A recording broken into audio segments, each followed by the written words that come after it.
Part 1. The first chain. Fear. He who fears will never be free. Niccolo Machiavelli. There is one chain heavier than gold shackles, sharper than iron swords, and more binding than any law. It is not poverty. It is not betrayal. It is not death. It is fear. Fear is the invisible leash that controls rulers, cripples armies, and tames ordinary people into submission. Every empire that crumbled, every leader that faltered, every life lived small rather than boldly. It was fear that whispered the final command. And here's the brutal truth. The world doesn't need to defeat you if it can keep you afraid. Fear whispers in every corner of the mind. Fear of poverty keeps people chained to jobs they despise. Fear of rejection keeps them begging for approval. Fear of humiliation makes them silent when they should speak.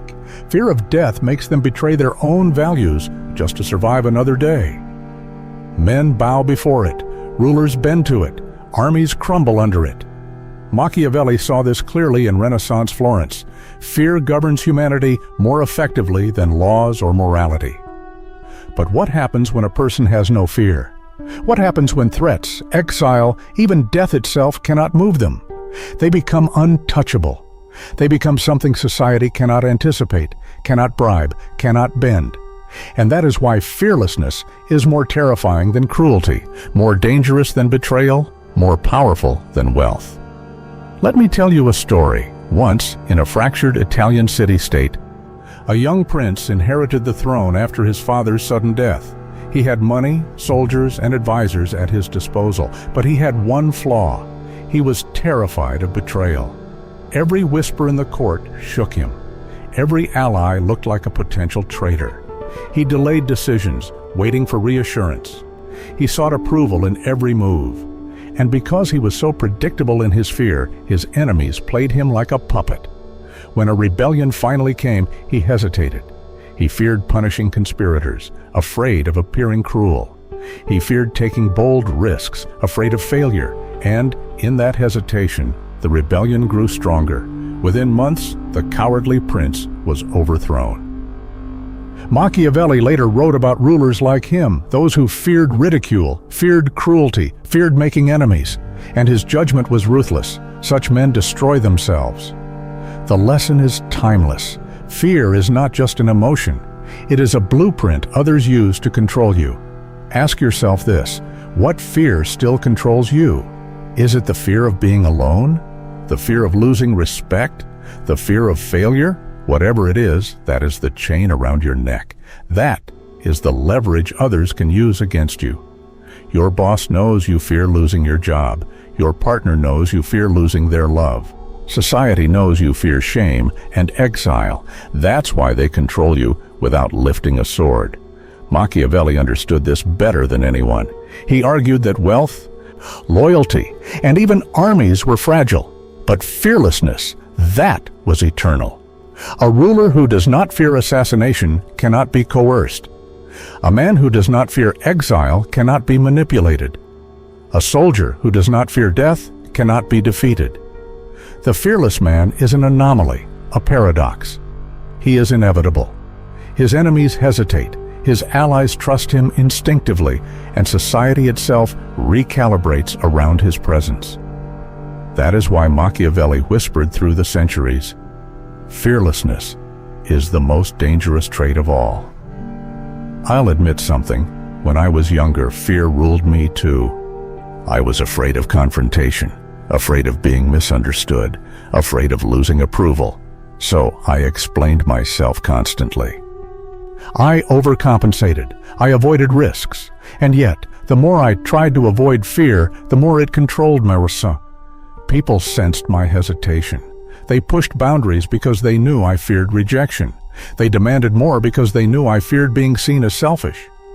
It wasn't until I endured rejection, until I lost things I thought I couldn't live without, that I realized fear had been the leash around my neck all along. And once I broke it, once I stopped trembling, everything changed. So let me put the question to you directly. What would you do if you weren't afraid? Would you leave the job that drains you? Would you cut off the manipulative friend who guilt traps you? Would you finally speak the truth that you've been swallowing? What would you do if fear was no longer in charge? And here's the darker twist. Until you answer that question honestly, someone else already knows the answer. They already know what you fear, and they already use it against you. Fearlessness isn't reckless bravado. It isn't shouting, posturing, pretending to be invincible. Fearlessness is silent. It is steady. It is the absence of trembling in the face of threats. And here's the secret. It cannot be bought. It cannot be inherited. It cannot be faked. It is forged in the crucible of experience. Trial, loss, confrontation, humiliation. Like steel tempered in fire, fearlessness is honed only by deliberate exposure to the very things that once made you tremble. But fear has an ally, and it's one you may not expect.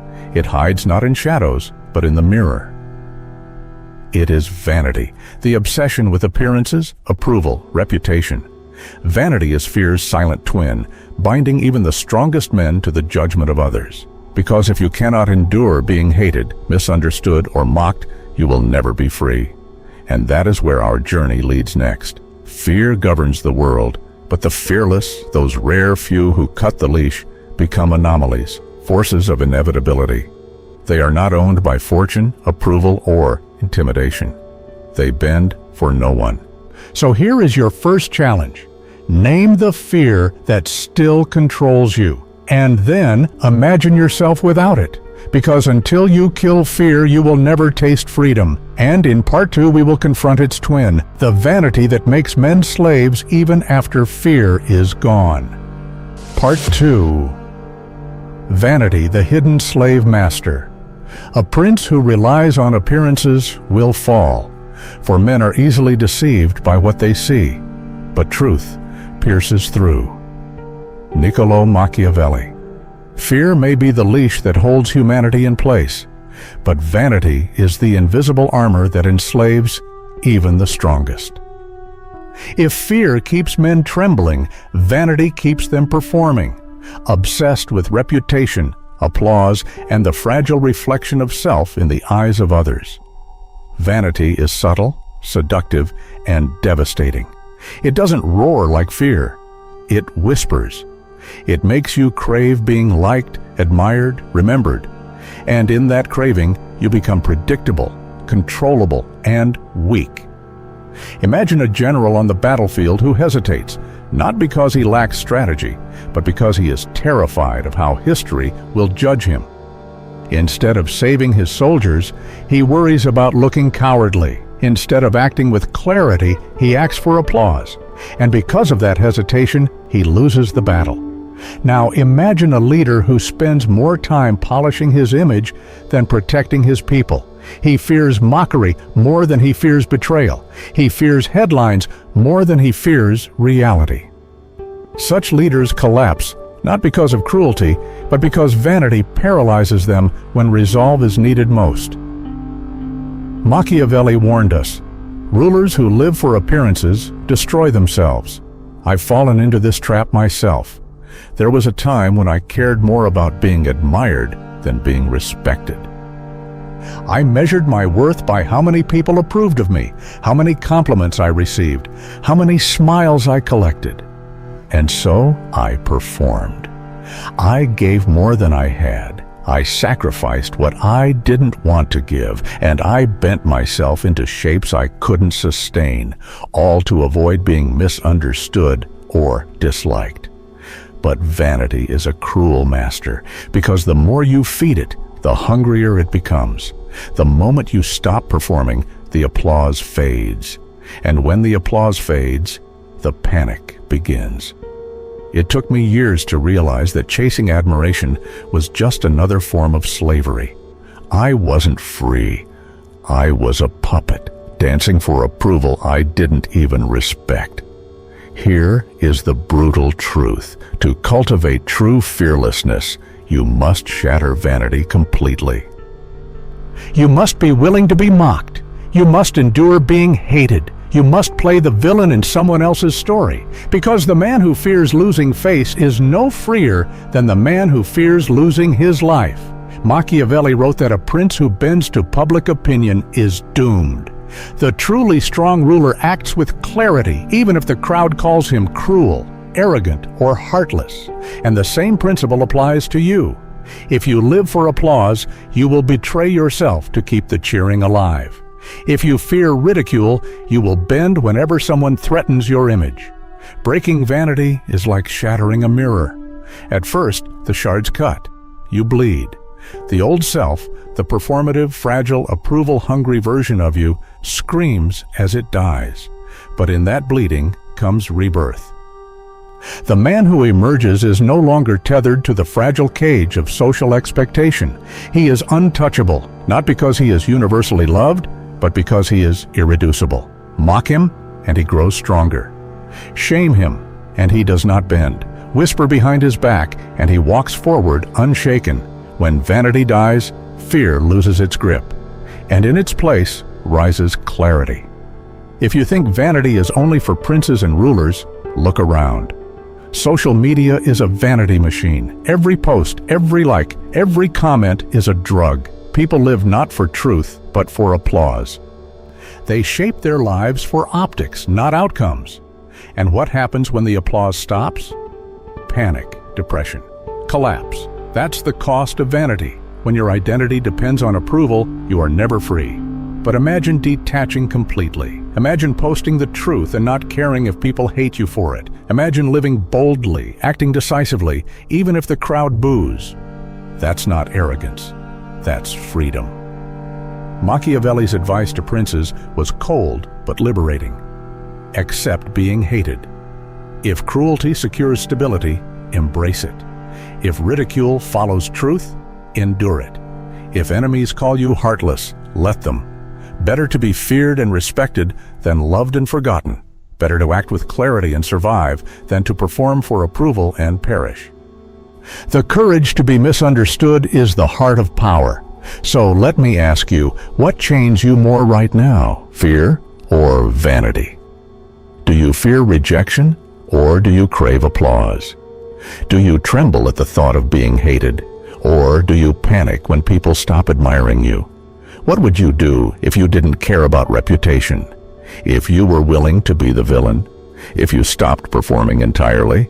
Would you finally act with clarity, or would you realize your entire identity has been built on borrowed approval?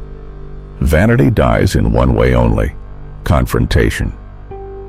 You must step directly into ridicule, rejection, and shame, and survive them. You must bleed in training, so you do not bleed in war. This is where our journey turns dangerous, because breaking vanity isn't a gentle process. It's violent. It's humiliating. It's a rebirth forged in fire. And in part 3, we will walk into that fire. We will see how confrontation transforms fear into fearlessness, and how enduring humiliation turns weakness into a weapon. Fear enslaves the body, but vanity enslaves the mind. The man who shatters vanity is free, not because he is loved, but because he no longer needs love. He acts with clarity. He embraces ridicule. He survives the fire of judgment. So here is your second challenge.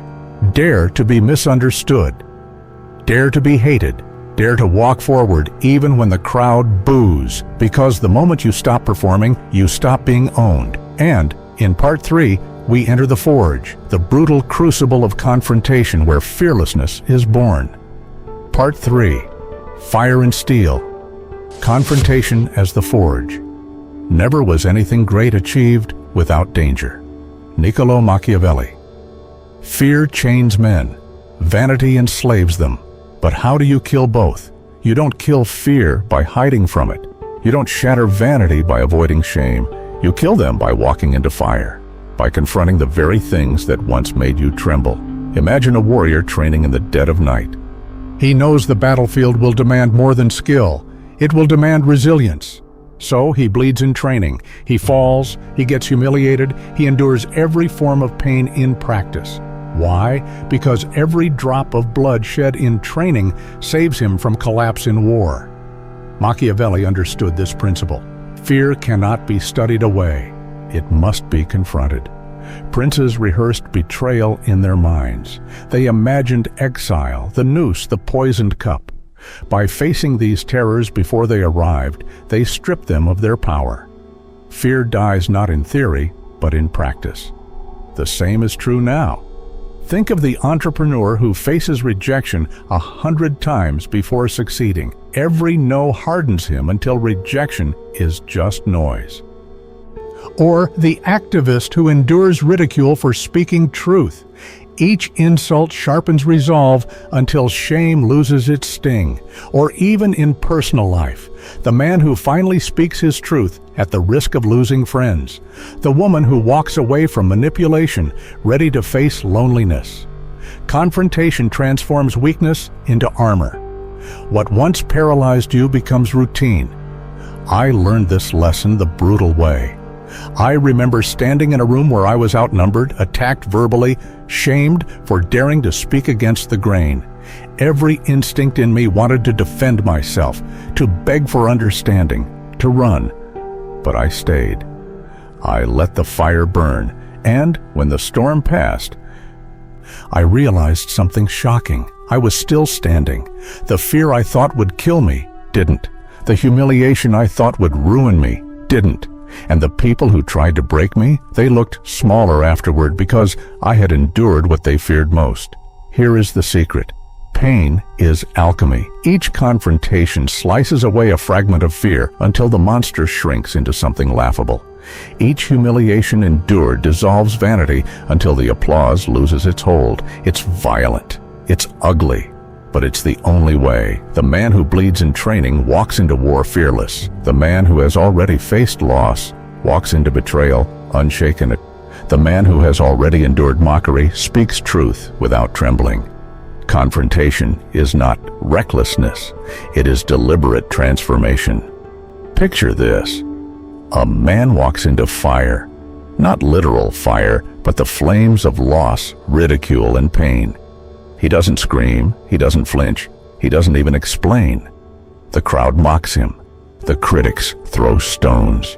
The manipulators whisper, but he stands there, unshaken. Every insult they hurl reflects back onto them. Every attempt to shame him exposes their weakness, not his.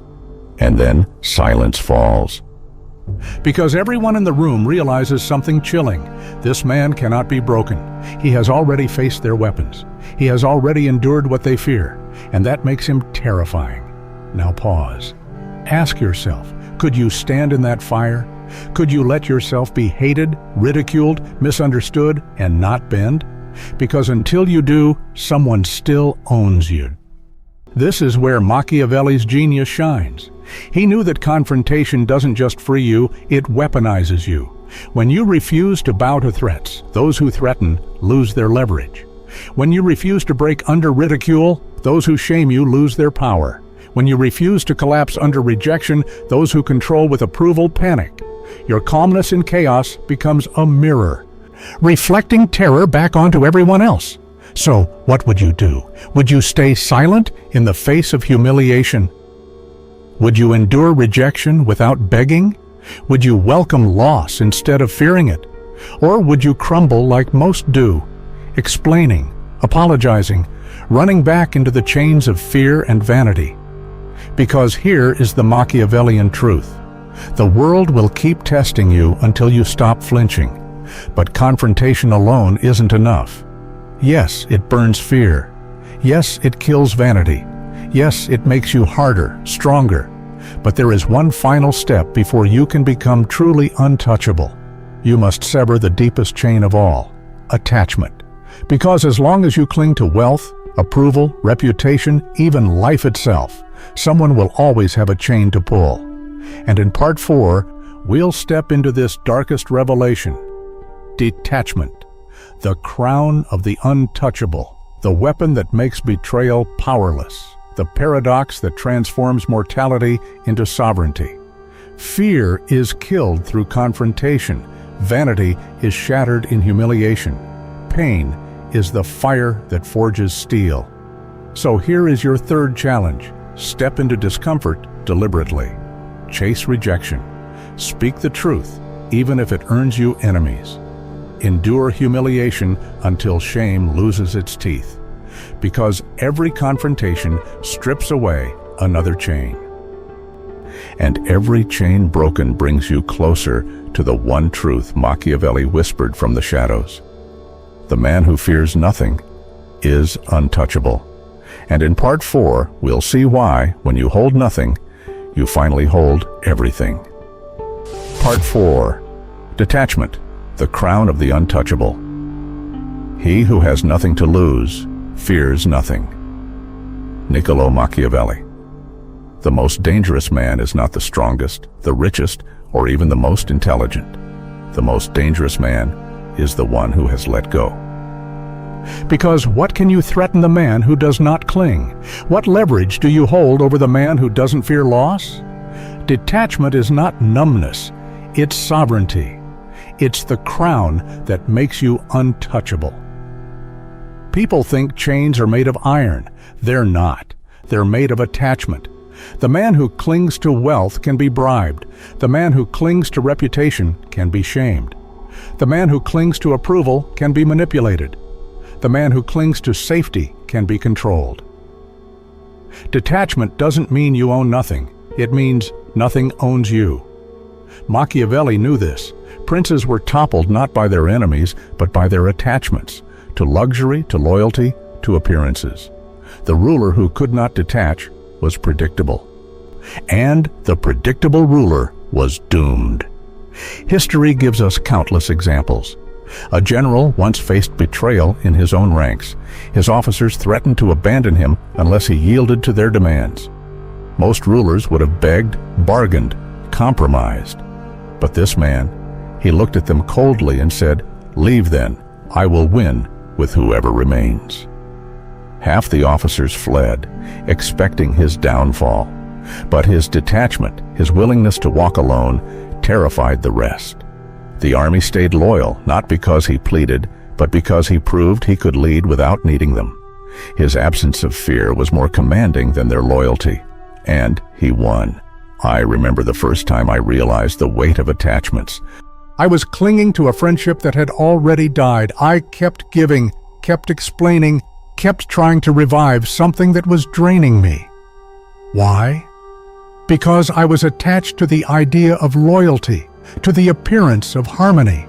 The day I finally let go, truly let go, I felt a weight lift. The fear of losing them vanished because the loss had already happened. And in that moment, I saw clearly. Detachment isn't loneliness, it's freedom. This is where the Machiavellian twist sharpens. Your detachment destabilizes others. When they cannot bribe you, they panic. When they cannot shame you, they rage. When they cannot guilt you, they despair. When they cannot tempt you, they lose control. Your detachment forces them to confront their own chains, and most people would rather hate you than face their slavery. Detachment breeds absence, and absence is devastating. When you withdraw, not out of weakness but out of choice, you haunt people. They replay your silence. They obsess over your distance. They wonder why you no longer bend. Absence magnifies value.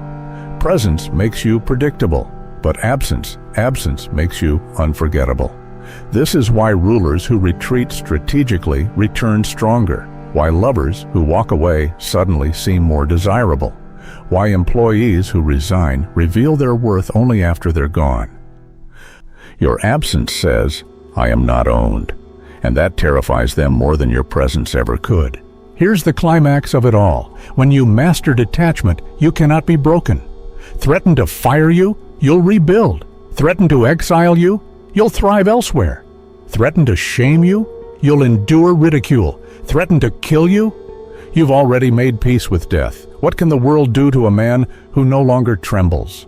Nothing. That man wears the crown of sovereignty. That man is untouchable. So let me turn it on you. What do you still cling to? Is it your reputation?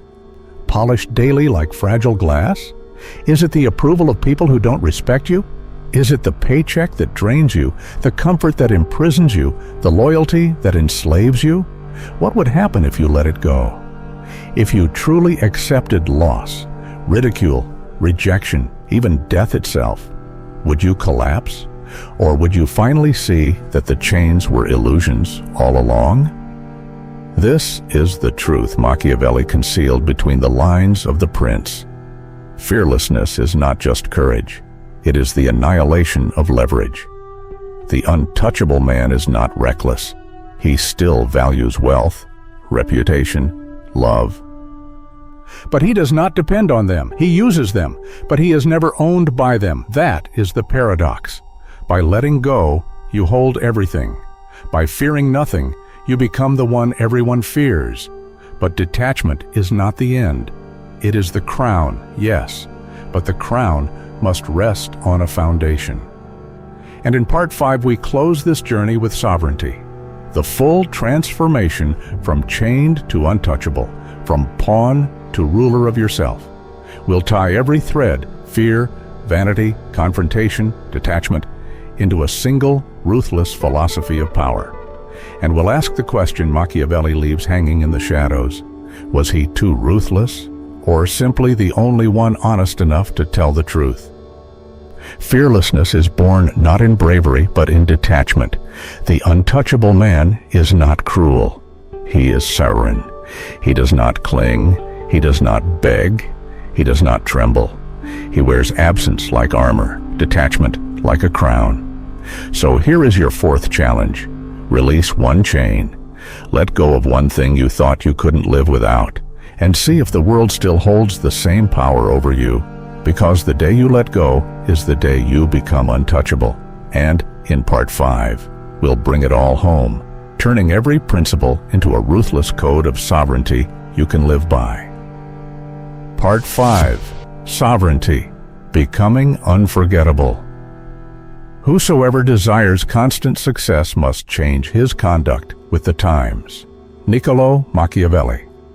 We've stripped away the illusions, fear, vanity, and attachment. Gone. We've walked through confrontation, humiliation, rejection. We've seen how detachment crowns the fearless man with sovereignty. Now comes the final transformation. Sovereignty. The state of ruling yourself so completely that no chain can bind you, no bribe can buy you, no threat can move you. This is not about ruling nations. It is about ruling the only kingdom that truly matters, yourself. Let's rebuild everything we've torn down. Fear, killed in the fire of confrontation. Vanity, shattered by ridicule and survived humiliation. Confrontation, endured until pain lost its sting. Detachment, embraced until nothing held you hostage. When these pieces are in place, sovereignty emerges. And sovereignty is more than freedom. It is power. Why? Because most people are puppets, tied to invisible strings, fear of rejection, obsession with approval, addiction to comfort. But you, if you master this code, cut those strings. And in doing so, you terrify everyone still bound. History remembers those who embraced sovereignty, not safety. Marcus Aurelius, an emperor who ruled the most powerful empire in the world, yet lived like a philosopher, detached from luxury, untouched by vanity. Joan of Arc, a peasant girl who faced ridicule, betrayal, and death, but who walked into the flames, unshaken, because her sovereignty was stronger than her fear. Socrates, condemned to die, he drank the poison calmly. His detachment from life itself turned his death into immortality. These figures were not remembered because they sought approval. They were remembered because they stood alone, sovereign, unbending, untouchable. I'll be honest with you. The first time I said no without apology, I trembled inside. The first time I walked away from someone who tried to guilt me, I thought I'd collapse. The first time I refused to explain myself, I felt like the villain. But then something happened. The world didn't end. I was still standing, stronger, clearer, freer. That was sovereignty's first taste. The realization that the world loses its grip on you the moment you stop clinging to its approval. And once you've tasted sovereignty, you never want to return to chains. So here is the Machiavellian code distilled into its purest form. Silence is power. Reveal little, let others reveal themselves. Unpredictability is survival. Never let your enemies read your script. Confrontation is the forge. Seek discomfort, bleed in training, and fear will die. Detachment is sovereignty. Own everything, but depend on nothing. Absence is a weapon. Your withdrawal echoes louder than your presence. Fearlessness is the crown. Once fear is gone, no one owns you. This is the architecture of the untouchable. This is the ruthless psychology of freedom, but sovereignty is not cheap. The sovereign man will be misunderstood. He will be hated. He will be painted as cruel, arrogant, heartless. And that is the final test. Can you endure being the villain in someone else's story without surrendering your truth? Because the sovereign does not need applause. He does not chase love. He does not bow to fear. He walks alone if necessary, and because of that, he is never truly alone. So here is the last question I leave you with. Would you rather be loved as a pawn or feared as a sovereign? Would you rather be admired for your obedience or respected for your freedom? Would you rather live safe and small or unforgettable and untouchable? Most will choose safety. Most will bow. Most will perform. But a rare few, those who embrace the ruthless path, will rise. Niccolo Machiavelli was hated in his time. He was called cruel, heartless, manipulative. But centuries later, his name still terrifies and fascinates. Why? Because he told the truth no one else dared to. Human beings are not ruled by ideals. They are ruled by fear, vanity, and survival. And the only way to break free is to master those forces yourself. Machiavelli's gift was not cruelty, it was clarity. So here is your final challenge. Cut one leash this week, just one. Say no without apology. Withhold your explanation. Withdraw from someone who drains you. Refuse the bait of flattery. Sit calmly in the fire of rejection, and then notice how the world shifts. Notice how people look at you differently. Notice the unease, the recalibration, the respect, because they will feel it. The chains have snapped, and you have stepped into sovereignty. Fearless, detached, untouchable, sovereign. That is what you were meant to be. That is what Machiavelli whispered for centuries, waiting for you to hear. So ask yourself one last time, was he too ruthless? Or was he the only one honest enough to show us the truth? Drop your thoughts below. Have you ever tasted fearlessness? Have you ever felt the freedom of detachment? Or are you still breaking the chains? If this resonated, subscribe to Ruthless Psychology, because here we don't tell comforting lies. We sharpen minds. We cut chains. We master the game before it masters us. And remember this, they can mock you, they can hate you, they can exile you, they can even kill you.